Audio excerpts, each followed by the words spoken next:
Right, let's do this thing. Ladies and gentlemen, welcome back to the Wrestle Plug podcast. I am Aaron Nix, professional wrestler, sort of, and also bombastically annoying and loud, which is why I brought in a new friend. Well, I say new, I've known this wonderful woman for quite a while now. This is Astrid Pizarro. Have I pronounced that correctly, or am I going to get a slap? Yeah. No, you're fine. Yeah. Astrid is a huge wrestling fan. She's a very cool wrestling fan. And unlike me, she is a nice human being. So you should enjoy Astrid a lot more than me. And she's going to help me. Well, she's not going to help me, but she's going to predict SummerSlam with me. And we're going to see whether we correlate in our opinions or not. Are you ready to delve into tonight's SummerSlam? I say tonight, we're recording it the night before, but it's going to be released tomorrow because it's early. Yes, I'm ready. Let's do this. All right. Big card, whopper card, if I'm being honest. Classic WWE. 10 matches right now. We haven't watched SmackDown yet. So if anything's added, tough tits, ladies and gentlemen. You just have to pick it for yourselves, but leave predictions in the comments below. Let's start with what's no doubt going to be on the pre-show. The Usos defending their tag team championships from SmackDown against Rey Mysterio and Dominic Mysterio. This one, I'm obviously picking them based on the storyline, not based on who I like. Just stating that right now. I think for this one's gonna be the Usos. I don't see them losing the titles so quickly already, and I don't know. I feel like something's gonna happen between Mysterio and Dominic. I don't know. Yeah, I'm sensing dissension between, Ray and his son. There's been like a kind of angle that's being pushed on SmackDown right now, which is like, it's your fault. I'm a Hall of Famer and you're shit. That's basically what I'm getting from that. And to be honest, I don't think it makes sense to have the Usos then lose the titles, especially as Roman's in the big main event. You need them looking fresh and exciting because they're no doubt going to interfere in the main event. So I've also got the Usos as well. Plus, as you know, I'm obsessed with the Usos. They're my favorite tag team. So if they lose, I'll be very, very unhappy. And I'll send a formal letter to Vince McMahon. This is going to be a match that I guarantee nobody gives a fuck about except for me. Drew McIntyre versus Jinder Mahal. I don't get it. Astrid with the collective sigh of the internet wrestling community there. I'm picking Drew for this one. I don't know why they put Jinder to win on this one, to be honest, but at the same time I don't know what they're gonna do with Drew. Jinder Mahal is the greatest professional wrestler of all time. I'm not moving from that. I don't care. I'm not gonna watch this, even though I love Jinder and I really love Drew McIntyre. I don't care. The other fellas are banned from ringside, so Drew McIntyre. But I really want Jinder to win, and I'll pop if he does, because that's the only intrigue I have here. This should be a good one, because I don't care about this at all, but I guarantee you do. The United States Championship is on the line. Sheamus defends against some scrub called Damian Priest. How dare you? Your future husband, no doubt. And a fine choice, it has to be said. Well, this one I'm being biased about, picking my Puerto Rican pride. I don't want Damian to win for sure. I just want him to have that moment already. Yeah, to be honest, I'm expecting Damian Priest to win anyway, because Sheamus has had the title for so long. And I love Sheamus, I really do, but I feel like it's getting a bit boring now. It's the same thing every week, and it's all this kind of, whoa, where's me Lucky Charms and all that kind of stuff. And I'm like, please stop doing that. I have a lot of Irish family, and they just look at him and think, fuck me, what? And he is proper Irish, he's got the fucking full garb. I find him so entertaining, but yeah, no, get that United States title off of him. Damian Priest deserves a big win. This would be a good chance to hopefully see whether he can run with a big mid-card angle, because I feel like Damian Priest has got all the tools to be a massive, massive star. He's ridiculously good looking, sexy accent. Calm down. He's just got everything up for it. And he's also a great in-ring worker as well. He's not just a big lump. He can really move and shift, great kicks, great athleticism, great power. So yeah, the problem is if he wrestles in matches with the undead, that's going to kind of kill his abilities a little bit. So Vince McMahon needs to die, and then we'll all be good. But yeah, aside from wishing death on people in the United States Championships, which some people might say is kind of like feeling like you're dying, Alexa Bliss versus Ava Marie. Oh, sorry, I don't know that one. Every time, like clockwork. Like clockwork. I'm not editing it out either. I'm glad I have my headphones on and that my tablet would have said the same thing. Yeah, fair. See. So, this one I'm picking Alexa for sure. I'm not a fan of Eva whatsoever. Oh, another hater. We've got another Ava hater. Yeah, I'm a hater. I'm sorry. I'm like, I'm like, plus Alexa has her streak. Why would you make her lose, especially to Eva of all people? It doesn't work for me. So Alexa, it is. It's a weird thing, isn't it? Because like I don't care about Alexa Bliss right now, and a lot of that is I feel like Bray Wyatt being shit canned left a bad taste in my mouth, and because I love Bray Wyatt, and it's not her fault, but she's the one who's left holding the bag. She's out there in front of the audience. She's got the Bray Wyatt gimmick, the weird supernatural bullshit gimmick, and it's crap. In my opinion, I don't like it. I don't need to like an animated doll. Really? I'm 36.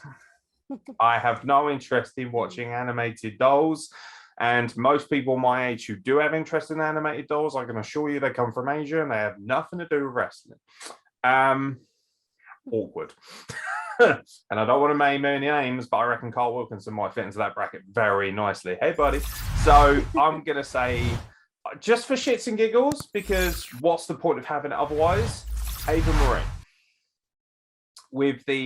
But I don't think it's going to be a match. I think it's going to be some bullshit where they roll backstage and the puppet grows to be 7 foot tall or whatever. And I don't know, they open a door and Vince McMahon's trying to hit on the puppet or something. Or I dread to think what kind of awful bullshit they might try and pull with this crap. And just completely off topic randomly, what do you think about Alexa Bliss and like this angle? Do you still enjoy it? Because I know some people really like it and other people are starting to think this sucks. Yeah, it was like I liked it when it first started because I thought it was different for the girls because the girls don't get those kind of storylines. But then it's gotten to the point that it's stale now. It's just like, what else do you do with it? And it doesn't make sense with a Bray in there either. Plus, I feel bad for Alexa having to perform like this every single week and having all those chants that we want Bray. It's not her fault, but obviously it's going to keep happening because of the storyline and the gimmick she has, unless it changes. And how they're going to change it to change her back to how she was. I feel like they dug themselves into a hole because how do you make her back to normal after all of this? Yeah, they have. They dug a big hole for themselves because it's going to take it. They had an opportunity. I feel like they had a window to take Alexa Bliss back to what she used to be, which is just a beautiful, good wrestler. And they kind of missed that mark. So now it's like, oh shit, are they just going to shit can her when it's done? Because they've shown that they're more than capable of just binning people off. And to be fair, I'm looking at all the other women on the card and I'm thinking, you've got 3 massive women's title matches if you include the one at TakeOver as well. And then you got this match. And you think these 2 aren't even close to the level of the others. And seeing as we've mentioned them, I may as well bring us right to it. Triple threat match for the WWE Raw Women's Championship. Nikki ASH from Scotland versus Charlotte Flair and Rhea Ripley. This one, the way I see it and the way that Charlotte and Nikki have been at it, I think it work out for Nikki to pin Charlotte finally and finally say like I pinned her finally as it is. And that's the only thing I see that will work. Or maybe Rhea does some kind of move on Charlotte and then Nikki takes the pin after that, something like that. Because I know that Charlotte's gonna get that pin at the end of the day. Plus, I'm like, they keep highlighting her streak at SummerSlam. And usually what happens with the streaks, they don't last too long. So when it happens, especially when they're highlighted. So I expect this to be a really good match because all 3 women are fucking amazing, but I'm worried because I love Charlotte Flair, as you know. I think she's one of the best women's wrestlers of all time already, and definitely in a modern era. But I also think that they are way too overkill with her. She wins the title way too often. She's consistent. I get it. When you're the best, you have to kind of always be there or thereabouts. But there are loads of other women who could have a great rivalry with Charlotte Flair. She doesn't always have to be the champion, to be relevant, in my opinion. Rhea Ripley, I feel, is a mega star that they're kind of like in and ahhing over. And I'm like, oh, she's brilliant, but we need to put it away from her for a bit. Oh, but she's so good, and they just keep doing that. And I think that'll hurt her cachet with the audience, because they'll see Rhea Ripley and they'll think, yeah, well, we think she's amazing, but you obviously don't, so we're not going to go all in on it either. And then you've got that dynamic. Nikki ASH, as I've said, I love Nikki Cross. I got to see her on the indies quite a lot over here before she moved over to the States, and I've loved all her work and I've always adored her. But she looks like Aldo Montoya's jockstrap with that outfit on. That's bad. That's a bad outfit. Again, okay, I'm sure there are kids who love it, and I'd be interested. I mean, you're a woman. What do you think of her outfit and her gimmick? Are you okay with it? I mean, I like that it came from her and it's her idea, because we usually don't have wrestlers have their ideas on TV being portrayed like this. That part I do like. I'm not really sold on the superhero part of it though. I'm like, but if it's her character, maybe she has more freedom to be creative with it later on, and who knows what would happen. I just know, like, my brother works at Party City here, so she was getting hit the tights with him, and it was so funny. So he's like, yeah, I saw the gear, and she had it in the backpack and trying to fight tights that were better for her, and she was so nice. I'm like, I want to wish her the best, but at the same time, like, this gimmick, it doesn't work for me that well. So just like, I want her to shine though. I really want that for her. Yeah, I think I'm going to agree with you. I think Charlotte Flair wins. But I do think this is the return of Becky Lynch. I don't think it makes sense to have Becky Lynch come out on Raw or even SmackDown for that matter, because it's a big, especially if we're getting what we're getting from AEW tonight, so to speak, with Rampage. The big rumors are that here comes CM Punker. If he's coming out, WWE are going to want to respond with something big, and Becky Lynch is probably the only, other than Brock Lesnar, that's probably the biggest person they've got to return. And I'm not a huge fan of Becky Lynch personally. I like her. I think she's great. I think she's a little bit overrated personally, and I don't like her promos. That's just my thing. But she's a big star nonetheless. And if she comes back, that really helps punctuate this weekend. Whereas if you bring her out on Raw, it's like, well, that was a fucking waste on a terrible TV show as it is. So I think they're going to respond by using her on SummerSlam.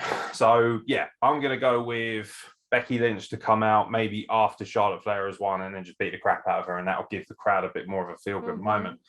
On the flip side of things, on the blue brand, Bianca Belair versus Shastra Banks is still scheduled to go ahead. However, dirt sheets are claiming this may not happen. I'm not sure whether that'll be the case or not. If it doesn't, I think that hurts SummerSlam's card a lot, because this is easily one of their biggest matches. Both women are amazing. Never mind representation and culture and everything that comes with it. They're just two world-class women's athletes. Like, they're legitimately in a conversation of the best in the world at what they do. So, yeah, we'll predict it nonetheless. Who do you think is coming out of this as the SmackDown Women's Champion? Oh, this one's a tougher for me. Like you said, I like both of them, and I didn't know who to pick, but I think I'm gonna go for Sasha for the moment, just to see how it goes with her, because they could do so much with her, and there's so many other girls she could face on the roster right now. Like, what's happened to Liv Morgan? Where's Tony? And who knows if they decide to do anything else with Shotzi or anything like that. And there's so many opportunities there, even with Zelina and Carmella. Even Carmella has improved a lot, so I would like to see that again. So I'm like, there's so many choices there, and I want that with Sasha. Yeah, the depth of SmackDown's roster right now for women is actually brilliant. Like you mentioned, Shotzi Blackheart, Tegan Nox, Toni Storm, Carmella, and Zelina Vega are so overlooked because they're considered pretty wrestlers, but they can work. Carmella has improved so much. I remember hating Carmella back in the day, like just despising her. Like, how dare you? You're not on the level of Charlotte Flair. You don't deserve to be in a ring with her. She's worked incredibly hard to get to a better level. And Zelina Vega is just perfection. Simple as, really. We know what we think about Latin women on this podcast, so keep your head down, mate. But ultimately, I think that's a tough one. Bianca. Putting the belt back on Sasha Banks is fine. I think that's amazing. I love Sasha Banks. She's incredible, flawless in so many ways.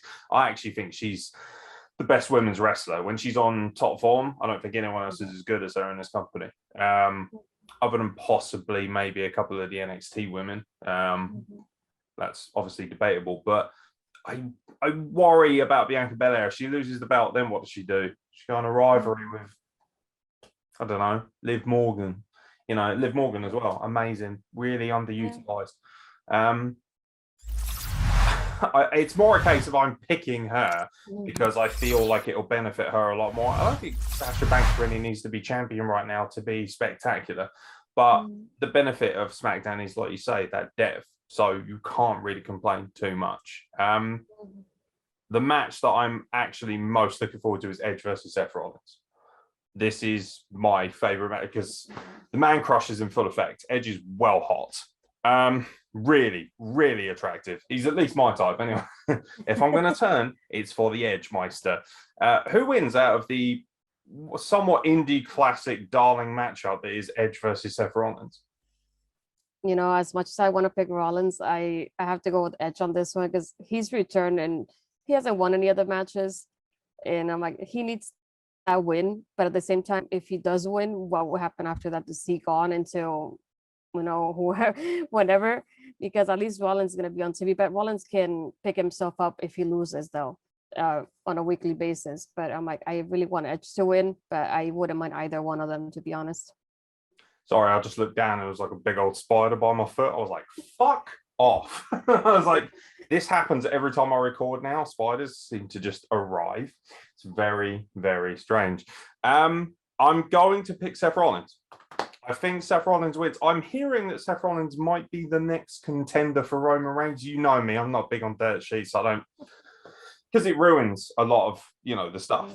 That's why I don't really pay attention to it. But Seth Rollins does feel like he's one of the only big stars left on SmackDown who can face Roman Reigns, especially if John Cena's not going to win, which would be strange if he did. Spoiler alert for the predictions for that. I think Seth Rollins makes sense. That would hurt me because obviously I want Edge to be WWE champion just once more, or Universal champion. But I don't think that's going to happen. I feel like Edge has been doing a lot of work to help get other people over. That's kind of been really important. So from that perspective, I'm going to say that Seth Rollins gets the win. And also Edge is already an 11-time world champion. I'm sure he'll do fine if he doesn't pick it up again. I expect this, though, to be fucking fantastic. I'm not one of these marks who doesn't like long, you know, matches. I like long matches. I like matches that build, have a good storyline. I think Roman Reigns has had some of the consistently best matches in the world right now. Obviously, that helps when you're wrestling Cesaro and Kevin Owens and Edge and Daniel Bryan. And it's like, yeah, great. You've literally got all the best wrestlers to pick from, but it helps Roman as well. So I'm going to go say Seth Rollins. I don't care about this. The Raw Tag Team titles are on the line. God, honestly, we'll be here forever with this fucking card. AJ Styles and Amos, everyone's favorite odd couple, facing RK Bro, Randy Orton and Matt Riddle for the Raw Tag Team titles. I really don't care much about this one. I'm like, I love AJ, but to be in the storyline, just like, he could be doing a lot better than this, to be honest. So I really don't know who to pick for this one. I really don't know. But if I would, I have to probably keep AJ and Almas as champion. I'm like, there's something else going on.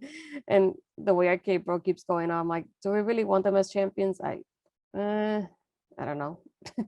It's difficult, isn't it? Especially if you are in the camp of people who don't like Matt Riddle for accusations. So that makes it even more difficult. And that's kind of, I know that's sort of drifted away, but there are still a large amount of fans who, especially female fans, who I thoroughly understand would have a great deal of issue with watching someone like Matt Riddle, whether it be true or not.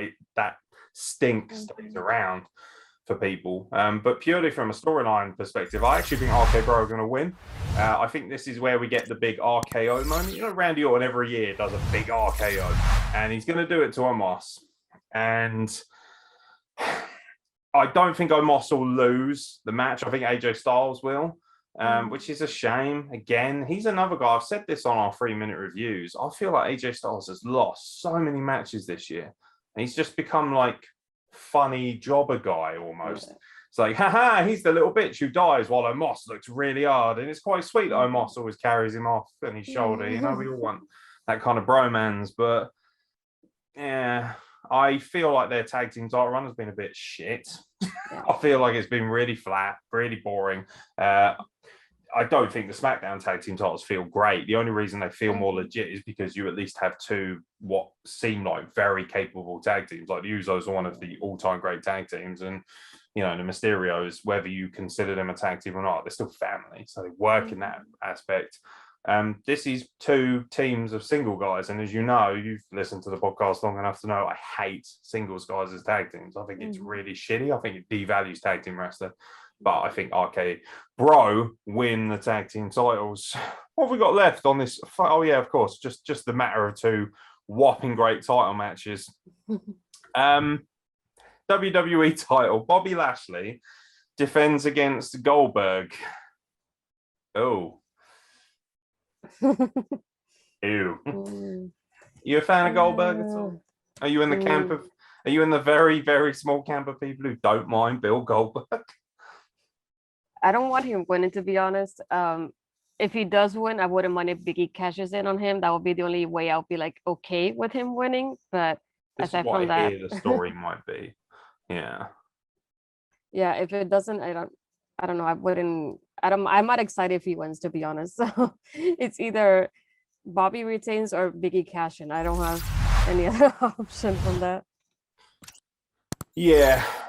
Big E's going to be a champion at some point, I think, which is great. Like the one thing that we have to give WWE a lot of credit for is they're really diversifying their champions. There's a lot of diversity right now, and there's been a lot more African-American involvement in titles as well, which is great. Even right now, SmackDown Women's Champion is African-American. One half of the Raw Tag Team Champions is African-American. The WWE Champion is African-American. The SmackDown Tag Team Champions are, African Samoan. But it's just, or American Samoan, should I say.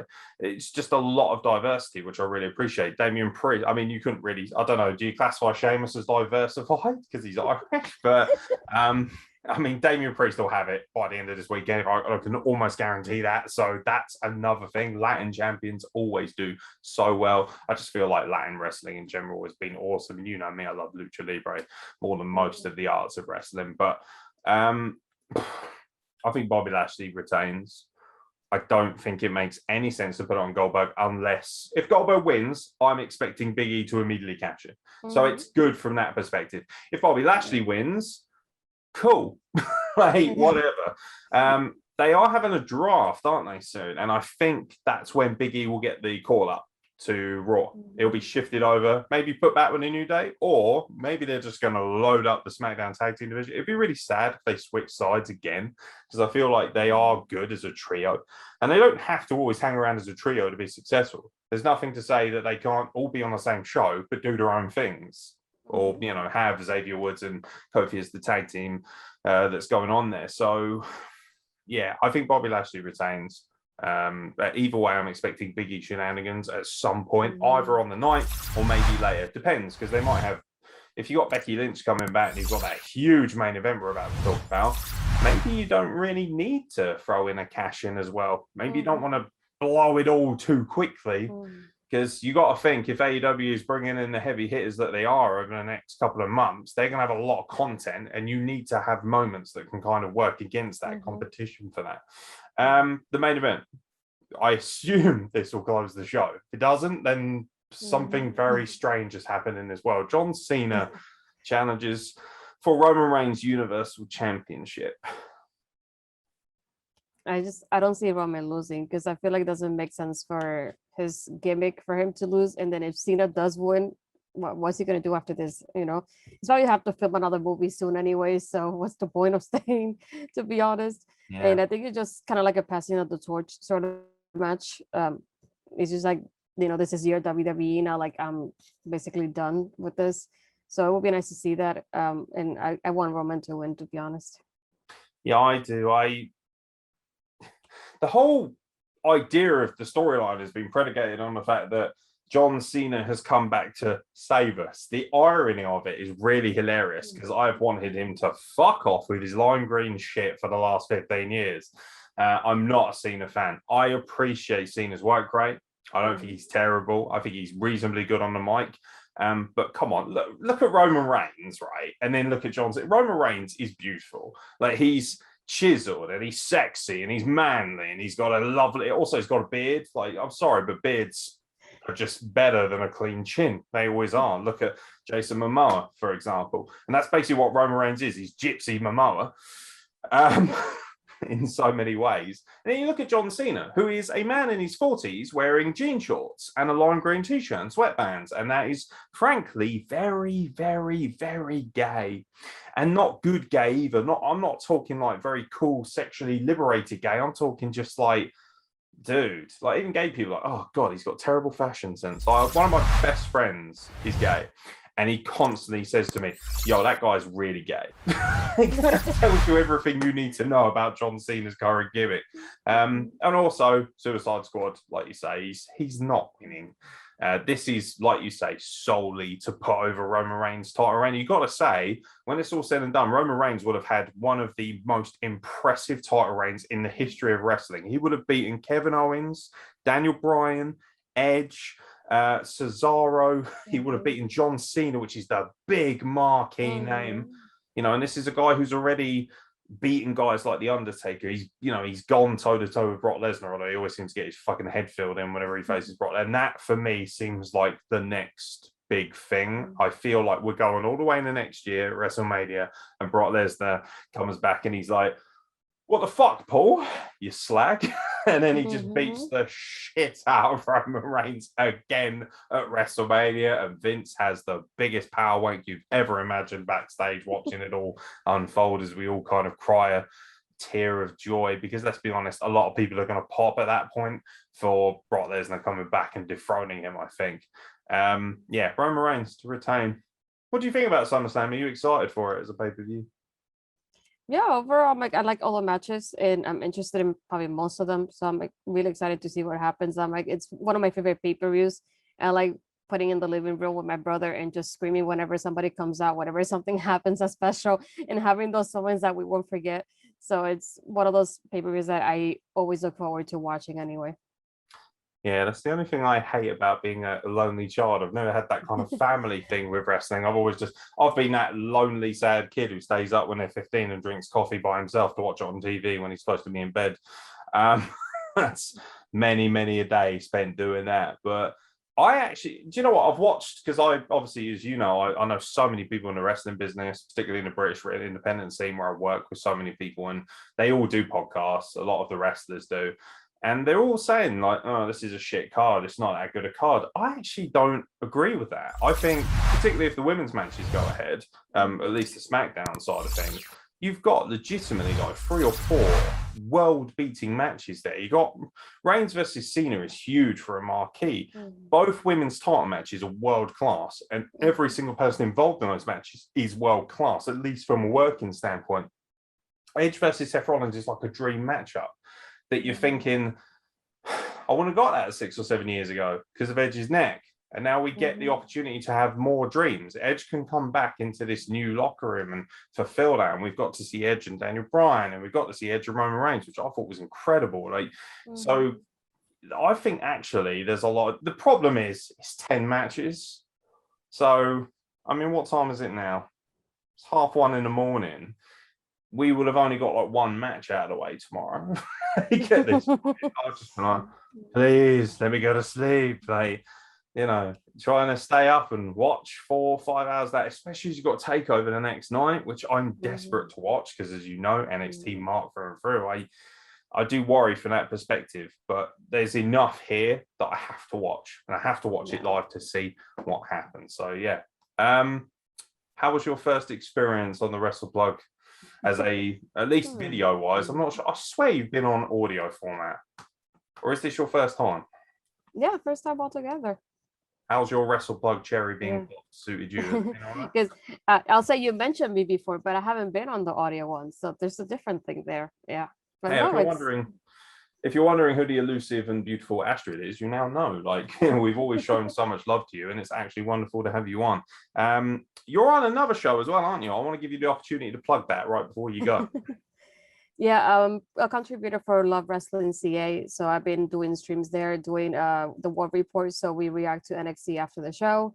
And sometimes we do like Love Wrestling Reacts on the weekend. So we react to what happened through the whole week that we didn't get to react to.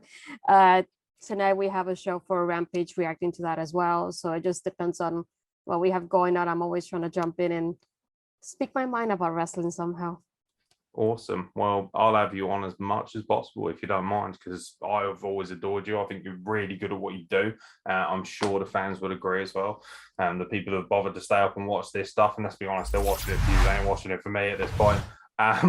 It's like, God, shut that fat British guy up. He's getting on my nerves. But yeah, no, thank you very much for coming on. Rather quickly, social media so people can follow you. Mostly on Twitter when I talk about wrestling.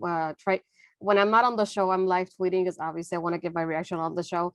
But it'll be Astrid Bizarro, and my Instagram is Astrid Bizarro 20, which I'm barely on. I'm mostly on my book stuff aside from that. But yeah, that's mostly what I do. There you go, ladies and gentlemen. Don't forget, it'll be in the descriptions as well, so you can check out Astrid on social media, and also, of course, her wrestling channels as well, where she's doing really great work. So if you like your live reaction videos, that's definitely a place to check her work out. I've been Aeron Nix. She's been Astrid. Thank you very much for watching, and we'll catch you very soon for more content from the Wrestle Plug. Don't forget, leave your predictions below. If we get enough, we might give something away for free. Bye, gang.